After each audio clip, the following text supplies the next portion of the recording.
养生侃侃而谈，健康如约而至。我是你们的好朋友木子。高血脂一直都是中老年人的常见病。那当患上高血脂之后，我们在生活、饮食等方面呢，就有很多需要注意的地方。那今天木子就来跟大家说说有高血脂的人哪些东西要少吃。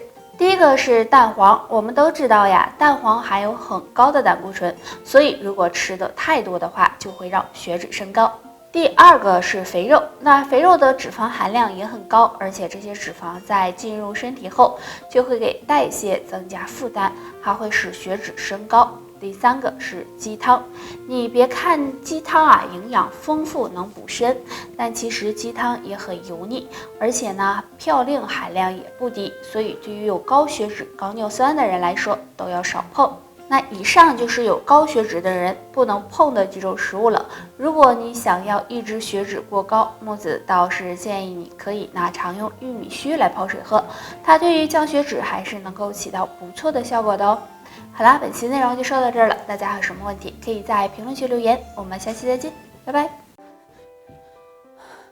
哎呀，不跑了。哎，不止，你怎么喘成这样呢？哎妈呀，我这刚跑2步啊，这家给我喘的。我跟你说，可能是肺气不足。肺气不足，那我们就按一按太渊。太渊呀，属于手太阴肺经，在手腕掌侧横纹桡侧桡动脉搏动处。按这里时呢，有个凹陷的地方就是按压时呢，会感觉有酸胀感。找到之后呢，用大拇指指尖掐按太渊，每次呢3分钟左右，有很好的疏风解表、宣肺止咳的作用。那肺气不足的，经常按摩可以帮助补肺气，而且呀，按摩太渊简单方便，随时随地呀都可以做。大家呀，平时如果出现呢少气乏力、精神疲倦、出虚汗、怕冷等症状，就可能啊是肺气不足了。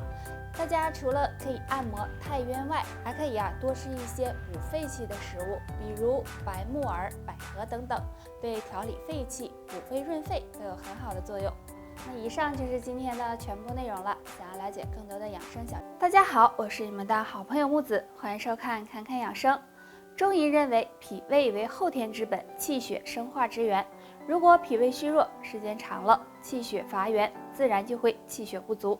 所以，想要气血充足，就要想办法健脾补脾。下面呢，教大家一个小方法。首先，可以找一把椅子，坐在上面，挺直上半身，双腿自然下垂，然后抬起双腿，像这样相互的碰脚敲打。敲打的时候可以脚尖互碰，也可以脚尖碰脚跟儿，每次敲打5分钟，每天早晚做一次。因为双脚的内侧有太白穴和公孙穴，这2个穴位都是脾经上的穴位，经常这样敲打双脚，可以帮助补益气血、健脾养胃，能很好的改善脾虚、气血不足的情况。对于脾虚的人，饮食方面呢也要格外的注意，少吃生冷和辛辣刺激的食物，可以多吃一些可以补脾的食物，比如莲子、小米、山药等。好了，以上就是今天的全部内容，你还知道哪？大家好，我是你们的好朋友木子，欢迎收看侃侃养生。60岁以后，很多人呀都已经退休了，这时呢，在家没事的时候，就会想着养生，想让自己的身体更加硬朗。那如何能做到长寿呢？睡前最好少做2件事，或许能为寿命加分哦。第一件，睡前玩手机。现在玩手机已经不是年轻人的专利了，很多上了年纪的老年人也一人一个手机。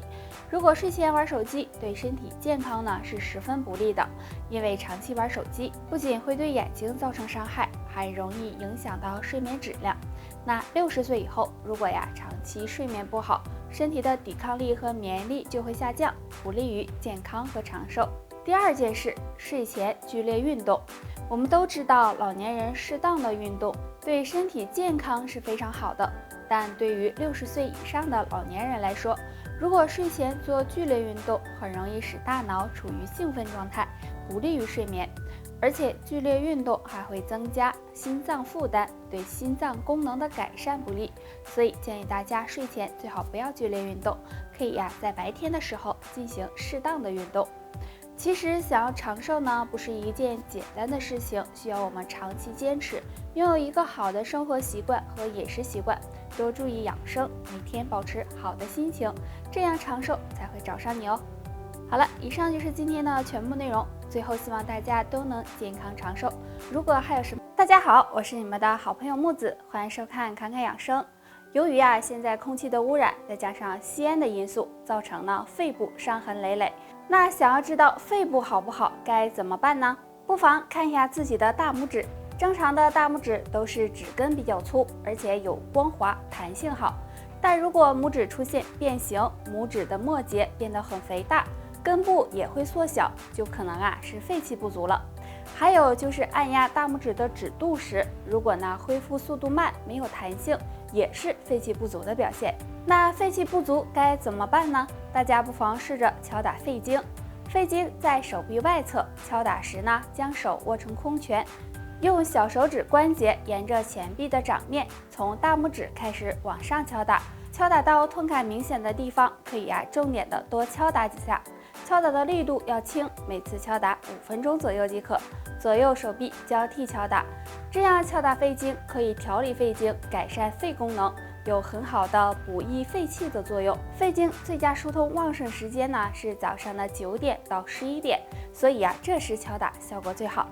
好了，以上就是今天的全部内容。如果你还有什么疑问，大家好，我是你们的好朋友木子，欢迎收看侃侃养生。